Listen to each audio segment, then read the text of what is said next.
The distress signal had barely escaped the dying planet's atmosphere before the Deathworlders intercepted it. It was faint, almost drowned in static, but clear enough to stir the old instincts. SOS. Help. A plea from the edges of a dark system, a place long ignored, dismissed as insignificant. No species volunteered for that hellhole, not for centuries. The transmission was almost poetic in its desperation, a broken thread reaching out from the void. They called themselves the SOS aliens, though the name was as much a mockery as a label. Weak, fragile, and helpless, their cries were etched into the vast silence of space, an open invitation to predators or saviors. The Deathworlders had never seen such a signal before. It was rare to find a species so lost that it had to beg for aid, and even rarer for anyone to answer. But the Deathworlders did. They were bred for survival in the deadliest environments, trained to conquer the unconquerable. Theirs was a kind of mercy born from pragmatism. They did not seek to save the weak out of kindness, but because the galaxy was a chessboard, and every piece mattered. The command was clear. Assemble the fleet. Engage. Investigate the SOS.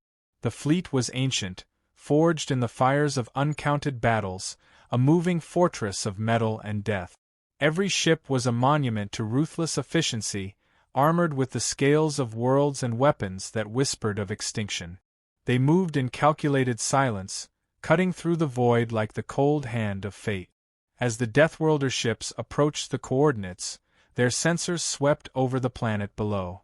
It was a nightmare made real, atmospheric storms that roared like beasts, landscapes scarred by volcanic fury, forests of poisonous growth, and oceans boiling with acid. The planet's surface was a maze of hazards designed to kill. Only a Deathworlder could survive here. The aliens who sent the SOS were nestled within these dangers, hidden in makeshift shelters and underground bunkers. The Deathworlders' scanners detected faint energy signatures, primitive technology barely holding together. The SOS aliens were not warriors. They were refugees in a prison, cowering beneath the planet's wrath. The fleet commanders debated strategies over the cold hum of their ship. Some argued for a quick extraction, a simple retrieval mission to minimize exposure to the planet's hostile environment. Others suggested a full invasion to secure a foothold, but the risk seemed unnecessary. The SOS aliens were more burden than asset. But then, sensors detected something else. Movement. Large, calculated movement beneath the surface.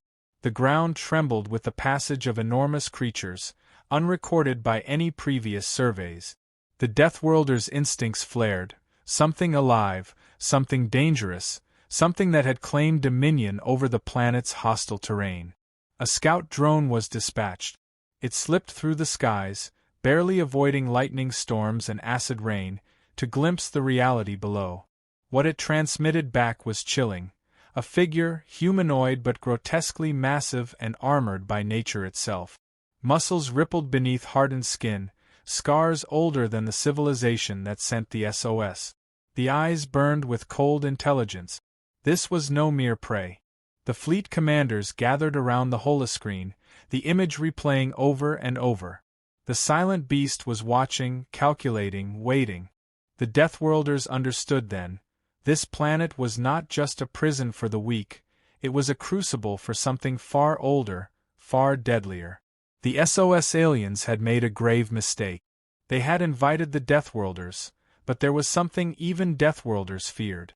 A signal was sent to the SOS aliens' leaders, an ultimatum cloaked in courtesy. Surrender your survivors, cooperate, and you may yet survive. The response was slow but resolute. A promise of resistance, and a warning no alien had ever expected. You do not understand what dwells here. The fleet commanders dismissed it as desperation. Yet, as preparations for descent began, reports came in from the outer sensors. The planet's weather patterns were shifting with unnatural speed, storms intensifying, magnetic fields fluctuating. It was as if the planet itself was preparing to defend its secret. The Deathworlders braced. They had come for a rescue mission, but what awaited was a war for survival. As the first wave dropped into the atmosphere, the SOS aliens watched from their shelters with a mixture of hope and terror. The Deathworlders were brutal, efficient, and unstoppable. But they were about to discover that the legends of this death world extended beyond myth. Below, the giant figure moved again. It was aware. It was ready. The initial landing was met with silence. The harsh winds and toxic clouds muffled sound. The Deathworlders deployed ground scouts, sensors sweeping the environment for threat. The SOS aliens tried to offer assistance, but their fear was palpable. They whispered tales of the Deathworlders' battles, of monsters they could barely comprehend, and of a being that had turned even the toughest hunters to dust. The Deathworlders pressed forward, their armor cracking the poisoned earth, their weapons humming with deadly intent. The planet seemed to resist, with sudden tremors and acidic blasts, but no force could match the disciplined advance of the Deathworlder ground forces. Until the ambush. From the shadows of a scorched forest, creatures erupted, massive, armored, and unyielding. They fought not with claws or teeth, but with overwhelming power and calculated precision. The Deathworlders were caught off guard, forced to retreat under heavy fire. The SOS aliens watched in stunned silence. Their warnings had been real. The battle was brutal but brief. The Deathworlders regrouped and pushed back with overwhelming firepower. Survivors of the ambush spoke of the creatures as guardians, ancient protectors of the planet, immune to the harsh environment, and capable of adapting instantly to any tactic. The SOS aliens began to realize that their salvation might not lie in the Deathworlders, but in the very forces they had begged to escape. The planet was alive in ways they could not comprehend, and its guardians were not merely beasts, they were the final defense against extinction. Back aboard the command ship, the fleet commanders revised their strategy. Extraction was no longer viable. The mission had transformed into a full-scale engagement. To rescue the SOS aliens, they had to confront the planet's primal defenders. Orders were given for reinforcements and heavier armament. The Deathworlders prepared for a war that would test their limits and redefine their understanding of survival. The SOS aliens, caught between fear and hope, began to place fragile trust in the Deathworlders. But the warnings echoed in their minds. This planet was a death world not by chance, but by design. Beneath the surface, the giant figure observed the approaching fleet. It had waited centuries for intruders. Now, the game was beginning. The Deathworlders had answered the call. The galaxy was about to witness why some SOS signals should never be sent. The Deathworlders adjusted their tactics swiftly after the initial clash. What they faced was not just hostile wildlife, but a force of raw planetary fury, evolved to survive and dominate this hellish world. Every engagement revealed new layers of adaptation and strategy. The Guardians were not mindless beasts but cunning predators, shaped by the harshest conditions and centuries of isolation. The fleet commanders ordered deeper reconnaissance, sending elite units equipped with advanced scanning gear. Their reports were grim. The planet's surface was an ever-shifting battlefield, alive with hidden traps, natural hazards amplified by ancient bioengineering, and creatures capable of coordinated attacks. The SOS aliens, desperate and terrified, offered whatever knowledge they had, fragmented histories, rumors of titanic beings dwelling beneath the crust, and legends warning that no outsider could conquer this death world. They spoke of the Colossus, a name whispered in fear, a being said to embody the planet's will, immortal and invincible. The Deathworlders had no room for myths, only facts. But the facts pointed to something beyond their worst fears. Sensor sweeps detected immense energy readings below the surface, pulses matching no known technology or biology. It was as if the planet itself was alive, its heartbeat echoing through the rock and magma. The decision was made to deploy subterranean probes. These machines burrowed through molten rock and dense mineral veins, transmitting data that was almost incomprehensible. Images showed massive, ribbed structures resembling organic armor fused to mineral layers, pulsating with life. It was a biomechanical titan, buried in the planet's core, awakening. The Deathworlder leadership convened again, their cold logic challenged by a threat unlike any before. The SOS aliens begged for mercy and assistance, claiming that the Colossus was the true reason for their distress. It was a guardian and a curse, a protector that annihilated anything threatening its domain. The Deathworlders calculated the cost. Retreat meant abandonment of the SOS aliens to certain death. But pressing forward meant facing an enemy whose scale dwarfed their own firepower. The first assault on the Colossus was launched with brutal precision. Heavy artillery rained down, seeking to pierce its armor. Fighters strafed its flanks, missiles targeting its exposed joints. The creature moved with terrifying speed for its size, shrugging off attacks like swatting insects. As the battle raged, the SOS aliens watched with awe and horror. The Deathworlders were relentless, unyielding, but the Colossus was more than a beast. It was a force of nature given consciousness, adapting with every strike. It smashed through their lines with colossal fists, its roar shaking the atmosphere, triggering storms that tore at the fleet. Casualties mounted. Deathworlder squads were crushed, ships crippled, and the will of the fleet was tested beyond limits. Yet the Deathworlders did not falter. Each loss only fueled their determination. They began deploying experimental weaponry, energy pulses designed to disrupt the Colossus's biomechanical systems, nanobots intended to infiltrate its armor and attack from within. The battle became a war of attrition, a test of endurance as much as firepower. Underneath the conflict, the SOS aliens revealed more of their history. Their civilization had risen on this planet long ago but was nearly obliterated by the Colossus's wrath. They survived by hiding and begging for aid across the stars, knowing full well that no ordinary rescue mission could confront the Deathworld's guardian. Some among them whispered of a secret weapon, a human artifact buried deep in the ruins of a lost city. It was said to be the last hope, a tool capable of turning the tide. The Deathworlders, intrigued, pressed for access. The journey to the ruins was perilous. Toxic gases, unstable ground, and hostile creatures awaited every step. Yet the Deathworlders pushed forward, driven by necessity and an unyielding survival instinct. When they reached the artifact, they found something unlike any weapon they had ever seen, sleek, compact, and radiating an aura of power that defied explanation. The SOS aliens called it the Seed. It was a relic of human origin, left behind in an age when humanity explored even the most forbidden places. The Deathworlders activated the Seed with cautious optimism. It emitted a pulse of energy that penetrated the Colossus's armor, momentarily stunning the Titan. For the first time, the creature hesitated, its movements faltering. Seizing the moment, the Deathworlders launched a coordinated assault. They targeted vulnerable points exposed by the Seed's effect, striking with precision and overwhelming force. The Colossus reeled, its defenses cracking. But the battle was far from over. The planet responded with violent upheavals. Earthquakes, volcanic eruptions, and electromagnetic storms intensified.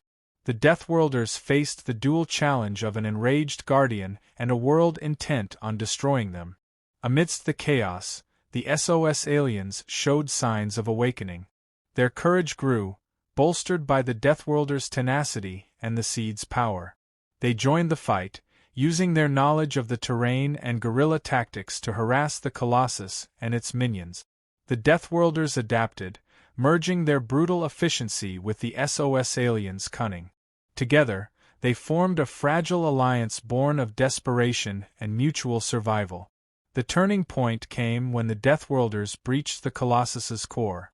Inside, they discovered a nexus of organic and technological systems, a fusion of life and machine that powered the Titan's might. The Seed interfaced with the nexus, initiating a shutdown sequence. The Colossus convulsed, its immense body collapsing in a cascade of stone and flesh. The planet's fury subsided, leaving behind a fragile calm. The Deathworlders had won a costly victory. The SOS aliens survived, but the planet remained a death world, scarred and volatile. The fleet began preparations to evacuate, carrying survivors and salvaging what they could. The Deathworlders' presence had altered the planet's future, but the cost was high and the lessons were clear. No species could claim mastery over a death world without paying the price. The SOS aliens looked at their saviors with newfound respect and fear. The Deathworlders were not merely warriors, they were survival incarnate, shaped by the harshest realities and unyielding will. And humanity's legacy, embedded in the seed, had turned the tide in ways none had predicted. As the fleet departed, the planet's storms raged once more, a reminder that death worlds never truly yield. But the galaxy had witnessed the arrival of Deathworlders, and the consequences that came with answering a desperate SOS. Vast subterranean structures stirred. Ancient vaults, locked by biometric encryption so complex that not even the Deathworlders could crack it through force, now began to open. The SOS aliens, drawn by instinct and ancestral fear, recognized the signs. This wasn't over. The Colossus had been a warden, but not the only one. Information flowed fast. The seed, reverse-engineered by the fleet's finest minds, was transmitting low-frequency pulses through the planetary crust. Signals responded in kind. From polar ice to equatorial canyons, hidden facilities began emitting energy, some collapsing in on themselves, others flickering to life. The planet had been a prison, and someone had just broken the lock. The ancient empire that once controlled this world had not vanished. They had buried themselves or been buried by something worse. The ruins were not just cities but containment zones. And now, one by one, their restraints were dissolving. The Deathworlder admiral in command made a brutal decision. A containment perimeter had to be established.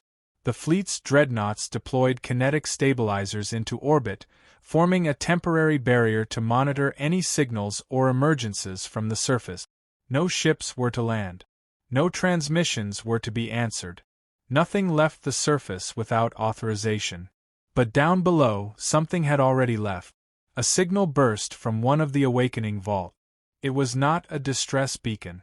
It was a challenge. Binary packets were embedded with imagery, pictographs of species long extinct, of civilizations erased from history, all torn apart by something unseen. And among them, a single, stylized image, a Deathworlder helmet shattered and burning. It was personal. The signal reached beyond the system. It wasn't a warning. It was bait. The Deathworlders tracked the burst's path across hyperspace lanes. Within hours, new contacts appeared at the edge of the system. Small at first, reconnaissance craft shaped in ways that violated conventional physics. They didn't match any known profile. Not trade ships. Not pirates. Something else. The fleet didn't wait. They moved to intercept. The first wave was erratic. The enemy ships bent light and mass strangely, warping as if half-submerged in another dimension. Standard targeting solutions failed. Pulse lasers passed through some of them like smoke. Others deflected railgun slugs with localized time loops, forcing the fleet's fire control AI to adapt on the fly. But the Deathworlders had more than firepower. They had memory. Each failed strike became a lesson. Algorithms evolved mid-battle. By the third wave, the enemy lost their unpredictability advantage.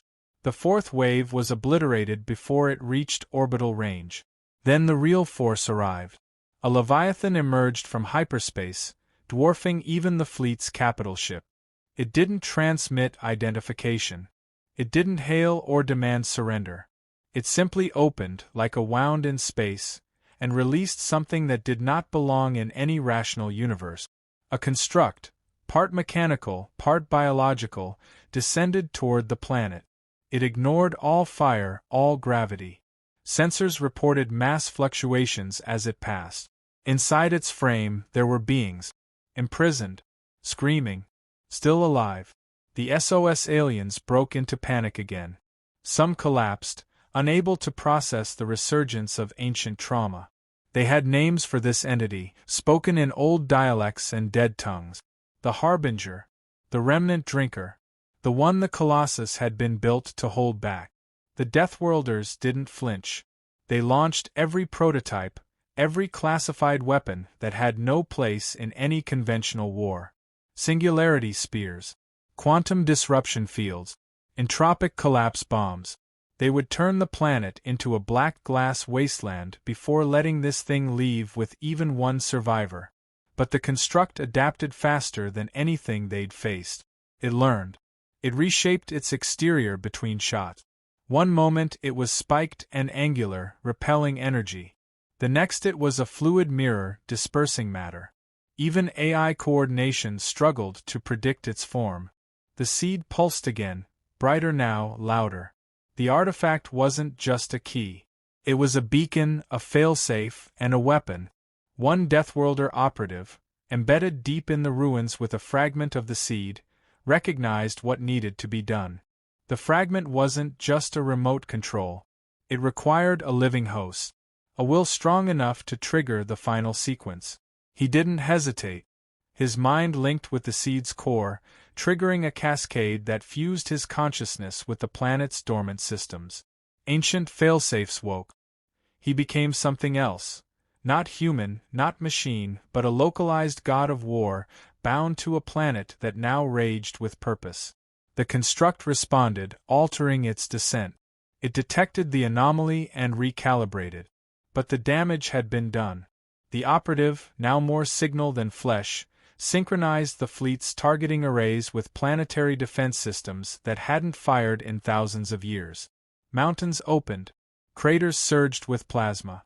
The sky was sliced with lattice beams that ignored matter and targeted intent. The construct screamed, not with sound, but through gravitational ripples that sent nearby moons tumbling in their orbit. The final clash wasn't a battle. It was extermination. The Deathworlder fleet, synchronized with planetary wrath, delivered a calibrated annihilation. The construct was pinned, dissected, erased from space-time one slice at a time. It tried to fold away, but the seed locked dimensional escape routes. It tried to duplicate itself. Those copies were intercepted and consumed by planet-side nanoswarms guided by the operative's mind. When it ended, there was silence.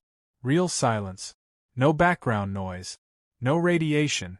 Just the void and the breathing remnants of a death world that had been on the verge of unmaking itself. The operative was gone. In his place, a structure now stood in the heart of the planet. A spire of fused metal and stone, humming with power, watching the skies. The seed had become something new, alive, aware, and waiting. The SOS aliens wept, not just for survival, but for witnessing what true salvation cost. The Deathworlders didn't celebrate. They documented, archived, assessed. The system was locked down. No ship could enter or exit without approval from the highest echelons of human command. This wasn't a war. It had been a message. The galaxy had cast its eyes toward a distant scream and sent the strongest it had to answer. What arrived wasn't just a fleet. It was humanity's instinct to endure, to outlearn, outfight, and outlast anything, even the unknowable. News spread in whispers. Across border worlds and trade routes, stories emerged. Not of the Colossus or the remnant drinker, but of the Deathworlders who heard an SOS and didn't flinch. Who walked into hell, faced something outside logic, and crushed it. Empires began quietly changing policies. Research facilities deleted old datasets. Exploration companies rewrote protocols for responding to alien beacons. The unspoken understanding settled into every galactic mind. If you scream into the void, someone may come. But if Deathworlders hear it, be sure you're ready to survive what follows. Because they will come, not to bargain, not to negotiate, but to end the threat. And they do not lose.